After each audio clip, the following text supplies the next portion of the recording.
사사기 11장 1절로 11절까지 말씀, 구약 성경 388페이지에 있습니다. 사사기 11장 1절로 11절까지 말씀, 본문의 말씀을 교독하도록 하겠습니다. 제가 먼저 읽겠습니다. 길르앗 사람 입다는 큰 용사였으니 기생이 길르앗에게서 낳은 아들이었고, 길르앗의 아내도 그의 아들들을 낳았더라. 그 아내의 아들들이 자라매 입다를 쫓아내며 그에게 이르되, 너는 다른 여인의 자식이니 우리 아버지의 집에서 기업을 잊지 못하리라 한지라. 이에 입다가 그의 형제들을 피하여 돕 땅에 거주하매 잡류가 그에게로 모여와서 그와 함께 출입하였더라. 얼마 후에 암몬 자손이 이스라엘을 치려하니라. 암몬 자손이 이스라엘을 치려할 때에 길르앗 장로들이 입다를 데려오려고 돕 땅에 가서 입다에게 이르되, 우리가 암몬 자손과 싸우려 하니 당신은 와서 우리의 장관이 되라 하니, 입다가 길르앗 장로들에게 이르되, 너희가 전에 나를 미워하여 내 아버지 집에서 쫓아내지 아니하였느냐? 이제 너희가 환난을 당하였도다. 어찌하여 내게 왔느냐 하니라. 그러므로 길르앗 장로들이 입다에게 이르되, 이제 우리가 당신을 찾아온 것은 우리와 함께 가서 암몬 자손과 싸우게 하려 함이니, 그리하면 당신이 우리 길르앗 모든 주민의 머리가 되리라 하매, 입다가 길르앗 장로들에게 이르되, 너희가 나를 데리고 고향으로 돌아가서 암몬 자손과 싸우게 할 때에 만일 여호와께서 그들을 내게 넘겨주시면 내가 과연 너희의 머리가 되겠느냐 하니, 길르앗 장로들이 입다에게 이르되, 여호와는 우리 사이의 증인이시니 당신의 말대로 우리가 그렇게 행하리이다 하니라. 11절 함께 읽겠습니다. 이에 입다가 길르앗 장로들과 함께 가니 백성이 그를 자기들의 머리와 장관을 삼은지라. 입다가 미스바에서 자기의 말을 다 여호와 앞에 아뢰니라. 네, 오늘도 하나님의 사랑이 각 가정 가운데 있기를 소망합니다. 오늘은 사사기 11장 1절로 11절까지의 말씀으로 내가 하나님의 도구인가? 내가 하나님의 도구인가? 라는 제목으로 본문 말씀 보도록 하겠습니다. 요즘 제 아들이 자주 하는 말버릇 하나가 있습니다. 바로 명의가 할게 라는 말인데요. 이제 명의는 4살 난 제 아들의 이름이고요. 이 친구는 뭐든지 자신이 하겠다라고 합니다. 문제는 자신의 힘을 넘어서는 것도 명의가 할게 이렇게 얘기를 합니다. 얼마 전에는 자신의 키가 닿지 않는 전등의 스위치를 올리기 위해서 발버둥을 치는 것을 봤습니다. 의자를 가져오려고 해도 그 의자조차 힘이 안 돼서 못 가져오더라고요. 그래서 다른 쿠션을 가지고 와서 위험하게 아슬아슬하게 올라가는 것이었습니다. 그래서 아슬아슬해 보여서 제가 달려가서 안아줘서 올려서 불을 켜게 도와줬죠. 근데 아들의 표정을 봤는데 아주 혼자 다 했습니다. 네, 뿌듯한 표정으로 저를 보면서 한마디 합니다. 명희가 다 했다. 네, 그래 네가 다 했다. 이렇게 인정을 해주게 되었죠. 그러면서 여러 생각을 가졌습니다. 한 가지는 아이가 귀엽다, 그런 생각도 했고요. 또 한 가지는 어린아이와 같은 우리가 마음대로 살아가지만 결국 하나님이 도움의 손길을 주지 않으신다면 우리는 살 수가 없고, 또 지금까지 온 하나님의 손길은 애써 부정하고 살아가는 것은 아닌가, 그런 고민을 하게 됐던 것입니다. 하나님이 해주시는 것 없이는 살아갈 수 없는 인생인데 우리는 모든 것을 우리 힘으로 해냈다라고, 이뤄냈다고 좋아하고 뿌듯해할 때가 많다는 것이죠. 사람이 그렇습니다. 과학은 발달해 가고 있고요. 스스로가 똑똑하다고 여길수록 하나님의 신비를 잊어버리려고 합니다. 하나님의 능력을, 그분의 힘을 자신들의 과학으로 설명하지 못하면 아무것도 아닌 것으로 여기려 합니다. 우리는 폭풍이 생성되는 경위에 대해서 설명하라 하면 몇몇 분은 어느 정도 설명이 가능하실 수도 있을 것입니다. 그리고 인터넷에 조금만 뒤져봐도 꽤 훌륭한 설명들이 나옵니다. 제가 인터넷에 한번 검색을 해봤습니다. 태풍 어떻게 생성이 되는지. 남북이 5 이상의 바닷물의 온도가 26 이상의 열대 바다에서 발생한다, 뭐 이렇게 써 있고요. 바닷물의 온도가 매우 높아 대기는 항상 고온다습한 수증기를 포함하고 있게 되고, 이 수증기는 계속 상승하면서 정난운을 만들고 소용돌이가 발생하면서 그 소용돌이가 점점 더 큰 소용돌이가 되고 태풍이 된다, 뭐 이런 식으로 적혀 있더라고요. 현재 과학은 어떻습니까? 태양계 천체도를 만들고 또 심장을 이식하는 수준까지 왔습니다. 해저의 깊이를 측량하고 머나먼 행성으로 쏘아 보내기도 합니다. 인간은요, 우주를 연구해 왔고 그 작동 원리를 배우고 있죠. 양자역학을 공부하면서 모든 것의 기초가 원자라고 설명하면서 삶의 원리들을 해명할 수 있다라고 생각합니다. 그래서 어떤 사람들에게는 신비감의 상실이 일어났고 곧 경이감의 상실로까지 이어지는 것을 보게 됐습니다. 우리가 아는 것이 많을수록 믿는 것이 적어지게 되는 것을 보게 되는 것이죠. 그런데 이상하지 않습니까? 이상한 것이 맞습니다. 작동 원리를 안다고 신비감을 부인할 까닭이 전혀 없고요. 물론 제대로 아는 사람은 없지만서도 오히려 지식은 경이감을 더 불러일으켜내야 합니다. 별들을 관측한 천문학자, 심장을 만져본 외과의사, 해저를 탐구해온 해학자보다 하나님께 예배드려야 할 이유가 더 많은 사람이 누가 있겠습니까? 알면 알수록 우리는 이 땅을 만드시고 이끌어오신 하나님에 대해 더 놀라야 하는 것이 정상입니다. 그런데 우리는요, 이상하게 지식이 늘어간다 스스로 생각할수록 예배가 줄어드는 현상들을 발견하게 됩니다. 우리는 전기를 발견한 사람보다 자신이 찾아낸 전등 스위치에 더 감동하고 놀라죠. 그리고 하나님을 예배하기보다 하나님께서 만들어 놓으신 피조물을 찬양하기 바쁩니다. 그러니 경이감이 사라진 것이 놀란 일이 아닌 것이죠. 전지한 인간이 되어버렸습니다. 그리고 전지해진 인간은요, 하나님이 이 땅을 이끌어 가시는 원리 또한 자신의 힘으로, 자신의 머리로 이해하고 설명해내려 합니다. 그리고 오늘 본문에서는요, 전지해진 기독교인의 실상을 좀 생각해 보려 합니다. 사사기에 나타난 유대인들은요, 이스라엘 사람들은요, 하나님의 도우심을 기억하고 있는데 습관처럼 기억하고 있었습니다. 그리고 이제는 하나님의 의뢰에 도우시겠지라고 생각하면서 나중에 시간이 갈수록 점점 구하지 않는 모습을 보여주게 됩니다.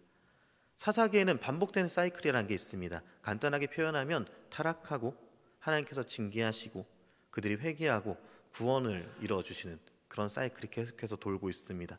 무슨 말인가 하면 이스라엘이 조금 평안하면 타락하여 범죄하게 되고요, 하나님께서 남겨두신 가나안 족속들을 들어서 이스라엘을 징계하시는 것을 보게 되고, 또 하나님의 징계가 고통스러워서 회개하고 기도하면 사사를 하나님께서 세워주셔서 이스라엘을 구원하시게 되고, 그래서 평안해지면 또다시 타락하고 또 징계하고 회개하고 구원하는 그런 일이 계속해서 반복되었다는 말씀입니다. 그런데 그 사이클이 무너지기 시작한 때가 사사기 내에 있습니다.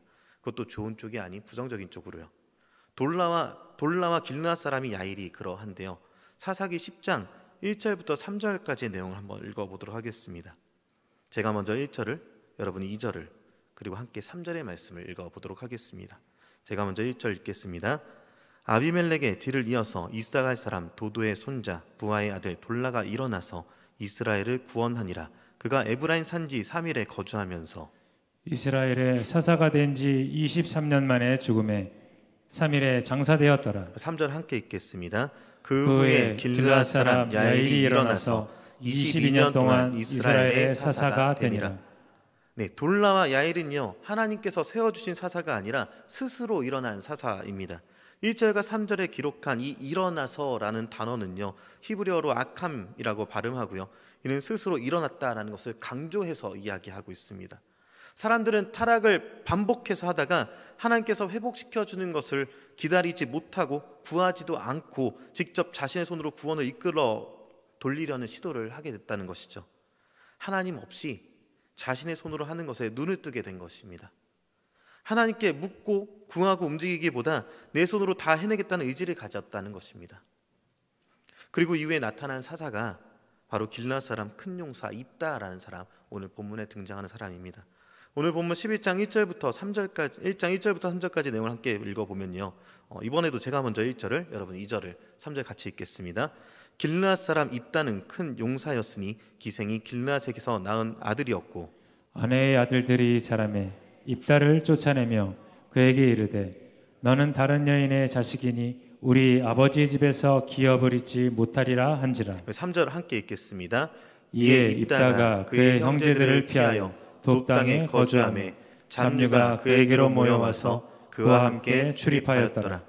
네, 1절부터 3절까지의 말씀 중에서 길르앗 사람이라는 단어가 눈에 띄죠. 또 누가 길르앗 사람이었습니까? 아까 잠깐 얘기했던 야일이라는 사람이 길르앗 사람이었습니다. 이전에 야일이라는 이 사사는요, 자신의 부와 명예를 위해서 사사가 되었던 사람입니다. 그래서 그는 아들 30, 어린 낙이 30, 성읍이 30을 갖게 되었던 사람이죠. 사사라는 이름으로 그렇게 많은 부를 쌓기까지 그는 그들의 백성의 이스라엘 백성을 계속해서 수탈해 왔던 것입니다. 그래서 길르앗에서 다른 곳은 모르겠지만 길르앗이라는 이 지역에서 사사라는 단어는요, 명예직임과 동시에 대부호, 그리고 아무 것이나 마음대로 뺏어도 되는 사람, 그렇게 이상하게 사용이 되었습니다. 그리고 그 후에 나타난 사람이 길르앗 사람 큰 용사 입다인 것이죠. 큰 용사라는 것은 하나님의 용사라는 말과 좀 다르게 패를 가진 두령, 두목 정도가 좀 될 것 같습니다. 그리고 3절에 잡류가 그에게로 모여들었다는 것을 유추해 볼 때 그는 그냥 힘을 가진 어떤 용사가 아니라 깡패 두목 정도. 아마도 우리가 옛날에 즐겨봤던 드라마 중에 야인시대가 떠오를 수 있는데요, 비슷한 느낌의 그런 사람이었던 것입니다. 야인시대의 김두한, 종로를 휘어잡은 김두한, 깡패 두목에서 일체치하에 맞서서 나중에 정치가가 된 장군의 아들, 그런 모습 아마 비슷할 것 같은데요. 이것도 사실을 기반으로 어느 정도 미화해서 그럴듯하게 드라마나 소설, 영화로 만든 것이 야인시대 및 장군의 아들 같은 드라마일 것입니다. 그들이 좋았다 나쁘다가 아니라 예전에 야인시대에는 그런 시대를 살아왔죠. 그리고 입다의 시대 때에도 어쩌면 그런 비슷한 시대를 살아가면서 야인이 되어서 다른 사람들의 것을 빼앗는 것이 정당했던 시대를 살아갔던 사람이 바로 입다의 모습이었을 것입니다. 김두한이 야인이었지만 인기가 얻을 수 있었던 것은 일제에 맞선 야인이었다는 것 때문이었을 것이고요. 마찬가지로 야인인 이 입다는요, 김두한처럼 큰 뜻은 있는 사람은 아니었겠지만 나중에 이스라엘을 내가 구하겠다는 일념을 가진 사람으로 변화되어 가게 되긴 했습니다. 그런데 문제는 이 입다라는 사람이 온전히 하나님의 뜻을 위해서 살아가는 사람만은 아니었다는 것이죠. 그냥 살아가는 사람, 기회가 되면 잡아서 사는 사람, 그런 사람이 새로운 기회를 잡았습니다. 바로 11장 4절에 보면 암몬 자손이 쳐들어왔다라는 내용을 시작하고 있습니다. 11장 4절 말씀 함께 읽겠습니다. 시작. 얼마 후에 암몬 자손이 이스라엘을 치려 하니라. 네, 일이 벌어졌습니다. 암몬 자손이 쳐들어왔다고 합니다. 그들이 밀고 들어오게 되었을 때 일어나게 될 많은 일들, 걱정들, 전쟁이 벌어졌을 때 흘릴 수많은 피들, 마을이 황폐해지고 여인들과 아이들과 그런 사람들이 죽거나 노예가 되고 노인들은 죽게 되고 젊은 남자들은 싸움터에 나가고 그런 전쟁 상황이 이뤄지게 된 것이죠. 암몬 자손이 이스라엘을 치려할 때 길앗 장로들이 입다를 데려오려고 돕당으로 가게 됩니다. 그리고 5절에는요, 이스라엘 백성이 하나님께 기도해서 사사를 세워달라는 구절은 보이지 않습니다. 하나님께 구하지 아니하고 사사를 달라고 말하지도 않고 그냥 그들이 생각했을 때 잘 싸우는 사람 입다를 찾아가는 것이죠. 더 이상 하나님께 구하지 않는 이스라엘을 보게 됩니다. 이는 어쩌면 이스라엘만 먹어야 될 욕은 아닙니다. 왜냐하면 우리도 어쩌면 이 시대를 살아가면서 예수님이 이 땅에 오셔서 다스려야 함은 알지만, 오셔서 이 땅의 주인이 되어서 이 힘든 세상을 구원해 주세요라고 말을 해야 되지만 그렇게 말하지 못하고 우리 힘으로 이것저것 해결해 보려고 할 때가 많습니다. 내가 의지하는 것은 기도가 아니라 내가 살아온 경험과 또 다른 무력 혹은 경제력, 그런 것들을 우리는 먼저 의지하지 않는지요. 이 이스라엘 사람들만 욕할 수만은 없는 것이 우리의 모습이 그러하기 때문에 그렇습니다. 그러면서 내가 쟁취한 어떤 것들을 하나하나 다 찾아보면서 이거 이겨낼 수 있는 방법이 뭐가 있을까 고민해 보게 된다는 것이죠. 우리의 행복이 예수님이 오시는 것보다 다른 어떤 것을 의지하기 위해서 오는 행복을 바라게 되는 경우도 많고요. 이스라엘 백성이 자신들의 구원을 하나님이 아닌 입다에게 맡겨버린 것처럼 우리도 쉽게 그러할 수가 있다는 것입니다. 오늘 본문에는요, 길앗 장로들이 입다를 찾아가는 것을 보여줍니다. 기도해야 할 사람들이 하나님이 아닌 엉뚱한 야인을 찾아갔습니다. 그리고 길앗 장로들이 입다를 찾아가는 모습이 그려지고 그 다음 입다는 길앗 장로들과 함께 협상을 시작하게 됩니다. 그래서 결국 사사라는 자리를 이끌어내게 되죠. 순수한 사역을 감당하기 위해서 사사가 된 것이 아니라 이 길르앗이라는 지역에서 사사가 된다는 것은 힘을 가진 자가 된다는 것을 뜻하기 때문에 그 힘의 자리로 입다는 가고 싶었던 것입니다. 길르앗의 장로들과 입다가 서로 협상을 합니다. 누가 더 이득을 얻을까? 길르앗의 장로들은 입다에게 제안하기를 군대 장관이 되어달라 합니다. 그들의 계산에 입다는 야인이었고 장로들의 계산으로는 이 추방자인 입다가 금방 손쉽게 응낙할 것이다 라고 생각을 했습니다. 그런데 입다는 그렇게 호락호락하게 당하지만은 않았죠. 12장 7절에 보면요, 나를 쫓아내지 아니하였느냐, 환난당했다고 어찌하여 내게로 오느냐, 이렇게 말하면서 거부를 합니다. 그리고 장로들은 급박했고 두 번째 제안을 합니다. 그것은 바로 8절에 우리 길라 모든 거민의 머리가 되리라, 이렇게 말하는 것이죠. 입다에게서 이 머리가 된다는 제안은 만족할 만한 것이었을 것입니다. 그런데 입다는 한 가지들을 더 분명하게 짚고 넘어가는 것을 보여줍니다. 9절 말씀인데요, 우리 9절 말씀도 함께 읽어보겠습니다. 함께 읽겠습니다. 시작. 입다가 길르앗 장로들에게 이르되 너희가 나를 데리고 고향으로 돌아가서 암몬 자손과 싸우게 할 때에 만일 여호와께서 그들을 내게 넘겨주시면 내가 과연 너희의 머리가 되겠느냐 하니. 네, 9절에 보니까 승리를 하면이라고 하면서 승리라는 조건을 내걸어서 하나님이 승리를 주시는 것이고 하나님이 나를 전쟁에서 승리자의 사사로 세우는 것이다, 이렇게 하면서 승리했을 때 사사가 된다라는 것을 분명히 짚고 넘어가면서 은근슬쩍 하나님의 이름을 집어넣게 되는 것을 보게 됩니다. 그리고 나서 이제 이스라엘의 우두머리가 된 입다는 11절에 자기의 말을 다 여호와 앞에 그제서야 고하는 모습까지 보여주게 되고요. 사사라고 알고 있는 입다에 대해 알면 알수록 여러분 어떠하십니까? 입다가 협상가로서 보인 솜씨는 엄청난 것입니다.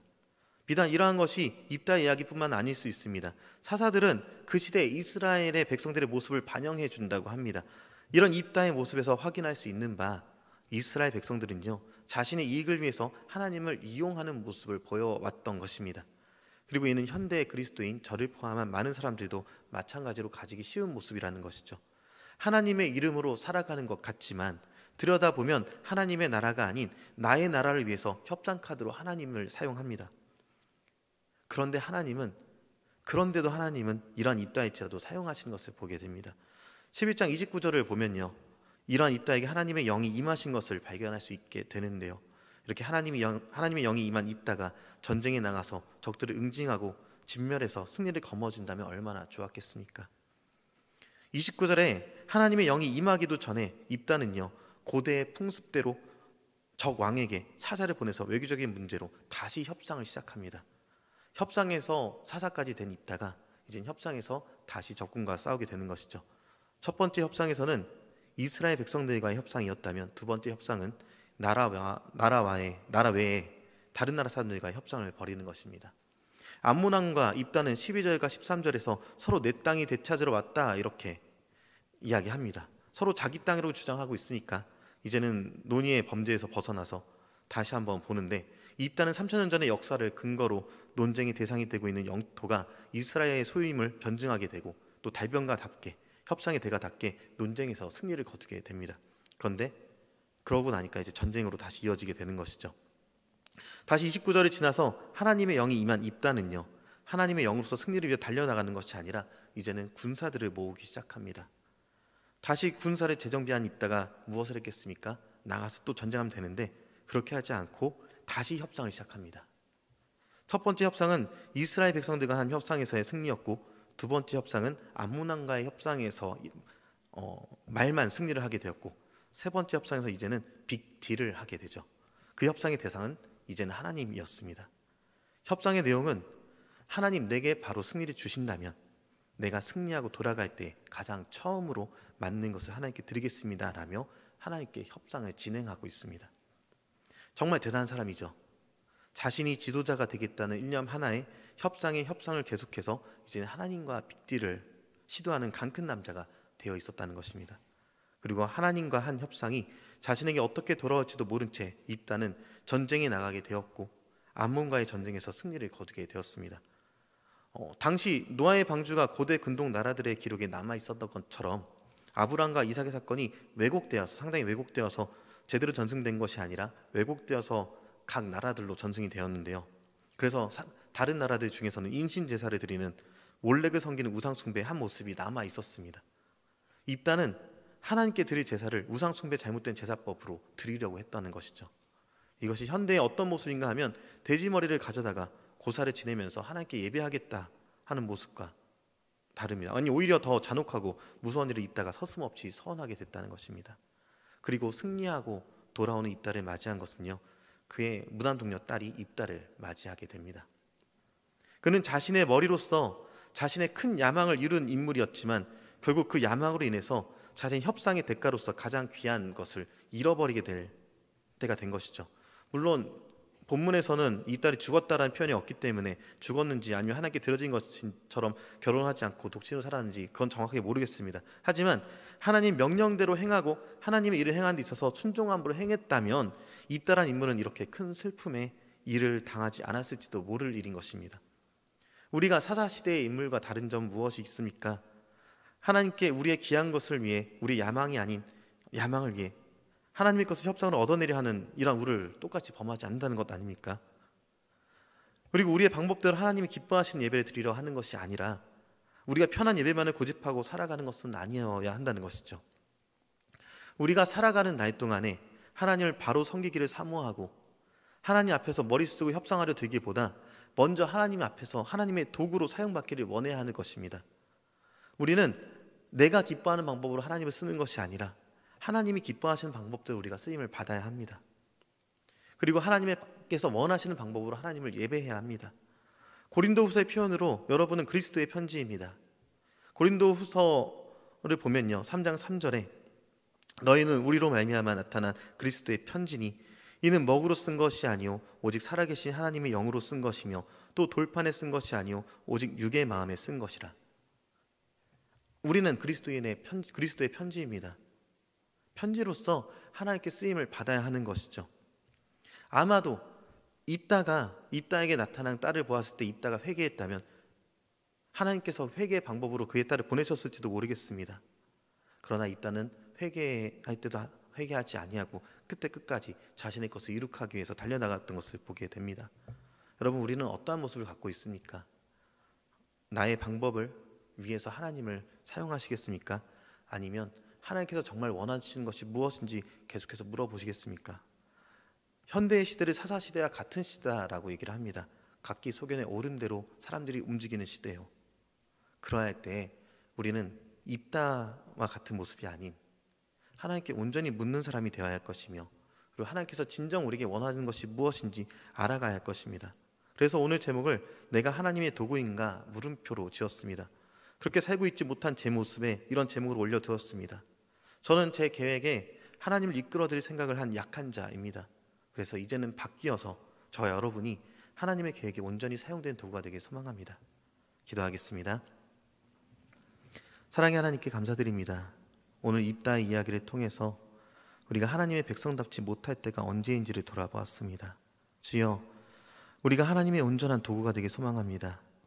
나를 인도하셔서 주님, 내 고집대로 내가 하고 싶은 데 하나님을 사용하는 것이 아니라 하나님께서 원하시는 것에 온전한 도구, 온전한 편지가 되길 원하오니 주님, 나를 사용하여 주옵소서. 감사드리며 예수님의 이름으로 기도합니다. 아멘.